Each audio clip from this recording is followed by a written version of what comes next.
Bismillahirrahmanirrahim. Assalamualaikum warahmatullahi wabarakatuh.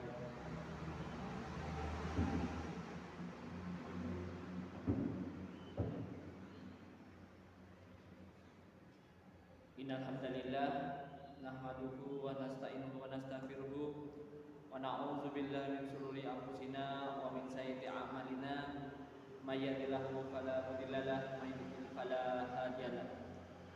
Ashhadu an la ilaha illallah wahdahu la syarikalah wa ashhadu anna Muhammadan abduhu wa rasuluhu la nabiyya ba'dah. La haula wa la quwwata illa billah. Amma ba'du. Fa ya ayyuhan nas ittaqullah haqqa tuqatih wa la tamutunna illa wa antum muslimun.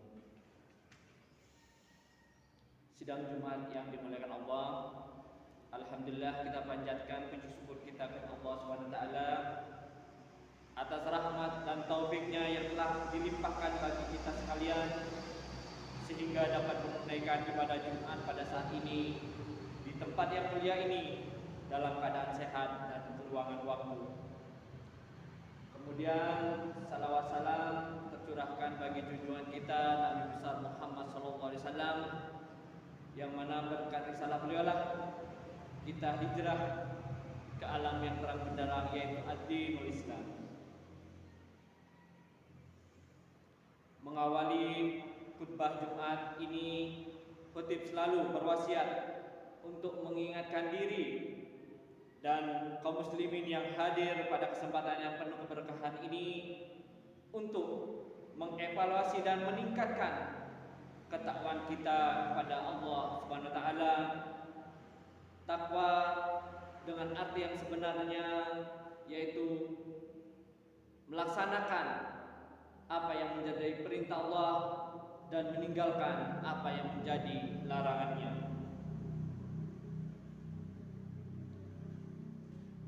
Dan senantiasa janganlah kita lalai dan mati dalam keadaan yang tidak berserah diri kepada Allah Subhanahu wa taala. Matilah kita dalam keadaan muslim, dalam keadaan berserah diri kepada Allah Subhanahu wa taala. Sidang Jumat yang dimuliakan Allah, sesungguhnya di antara nama-nama Allah yang indah adalah Ar-Razzaq, yang maha memberi rezeki. Dialah yang menanggung semua rezeki makhluk yang ada di alam semesta ini. Allah berfirman, A'udzu billahi minasy syaithanir rajim. Bismillahirrahmanirrahim. Wa ka'ayyin min dabbatin la tahmilu rizqaha Allahu yarzuquha wa iyyakum wa huwa syami'ul alim.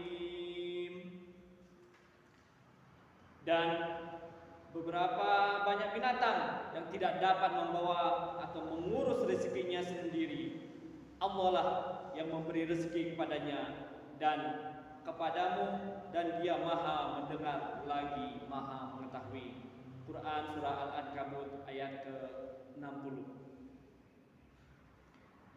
Jika binatang melata saja Allah menanggung rezekinya, apalagi manusia. Karena manusia adalah makhluk Allah yang mulia. Allah dudukkan lebih mulia dari semua makhluk ciptaannya. Tentu manusia lebih lagi Allah jamin rezekinya. Namun demikian bukan berarti rezeki datang begitu saja tanpa usaha. Harus ada usaha yang nyata yang dilakukan untuk menjemput rezeki tersebut. Allah memerintahkan manusia untuk mencari rezeki. Dalam Quran surah Al-Mulk ayat ke-15, Dialah yang menjadikan bumi itu mudah bagimu, maka berjalanlah dengan segala penjuru dan makanlah sebagian dari rezekinya, dan hanya kepadanya lah kamu kembali setelah dibangkitkan. Karena itu kita manusia bertebaran di muka bumi ini dalam rangka membuka pintu-pintu rezeki dari Allah Subhanahu wa taala. Sudah Jumat yang dimuliakan Allah, ada beberapa sebab sehingga terbukanya pintu-pintu rezeki dari Allah SWT. Yang pertama dari sebab ini adalah doa, dan doa adalah usaha. Sebagian orang terkadang menyepelekan doa, padahal doa bisa jadi lebih ampuh dari usaha fisik yang dilakukan seseorang. Allah berfirman dalam surah Al-Ankabut ayat ke-17, sesungguhnya apa yang kamu sembah selain Allah itu adalah berhala, dan kamu membuat dusta. Sesungguhnya yang kamu sembah selain Allah itu tidak mampu memberikan rezeki kepadamu, maka mintalah rezeki itu di sisi Allah dan sembahlah Dia dan bersyukurlah kepadanya. Hanya kepadanya lah kamu akan dikembalikan.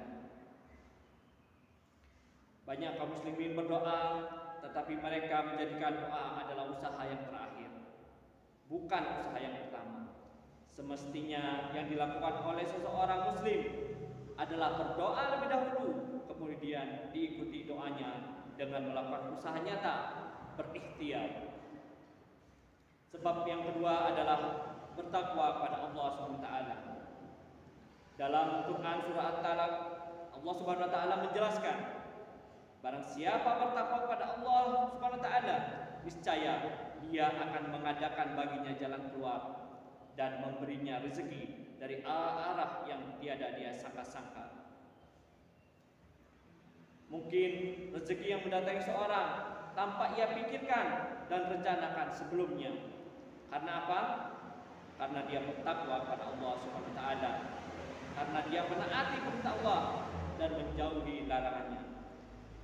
Jika seseorang mendapatkan rezeki dari jalan yang tak ia sangka-sangka, mudah-mudahan itu sebagai tanda dia bertakwa pada Allah SWT. Sebab ketiga adalah menyambung tali silaturahmi. Rasulullah SAW bersabda, barang siapa yang suka untuk dilapangkan rezekinya dan diakhirkan usianya, dipanjangkan umurnya, hendaklah ia menyambung tali silaturahim. Hadis riwayat Imam Bukhari. Ini adalah sebab terbukanya pintu-pintu rezeki, karena kita korbankan waktu dan harta kita untuk menyambung tali silaturahmi. Kita berikan hadiah kepada kedua orang tua kita, kepada karib kerabat, kepada teman sahabat dan lainnya. Kita hubungi, telepon mereka. Ini semua adalah sebab-sebab dibukanya pintu-pintu rezeki Allah. Masyiral muslimin rahimakumullah. Sebab keempat terbukanya pintu-pintu rezeki Allah adalah memerintahkan anak dan istri untuk mengerjakan salat. Allah Subhanahu wa taala mengingatkan, dan perintahkanlah kepada keluargamu mendirikan salat dan bersabarlah kamu dalam mengerjakannya.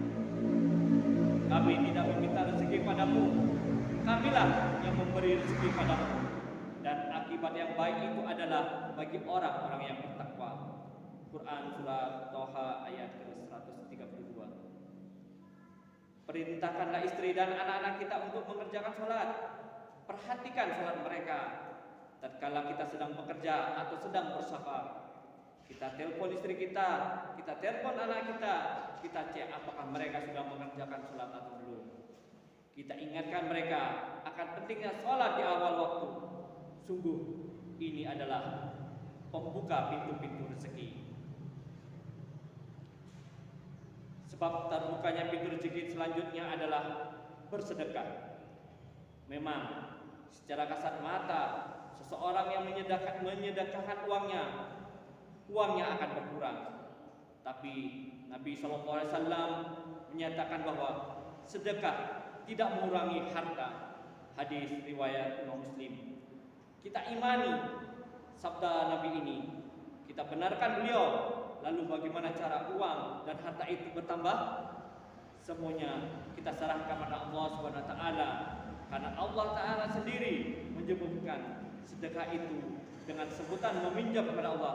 Artinya Allah pasti membayar pinjamannya. Quran surah Al-Baqarah ayat ke-245 Allah berfirman, siapakah yang mau memberi pinjaman kepada Allah, pinjaman yang baik, menafkahkan hartanya di jalan Allah, maka Allah akan memperlipat gandakan pembayarannya kepadanya dengan lipat ganda yang banyak, dan Allah menyempitkan dan melapangkan rezeki, dan kepadanya lah kamu dikembalikan. Karena itu seorang hamba janganlah ragu, Allah itu Al-Ghani, Maha Kaya, Asy-Syakur, Maha bersyukur, dan Dia Al-Jawad, Maha Dermawan. Dia akan memberi balasan yang berlipat ganda bagi orang yang melakukan kebaikan.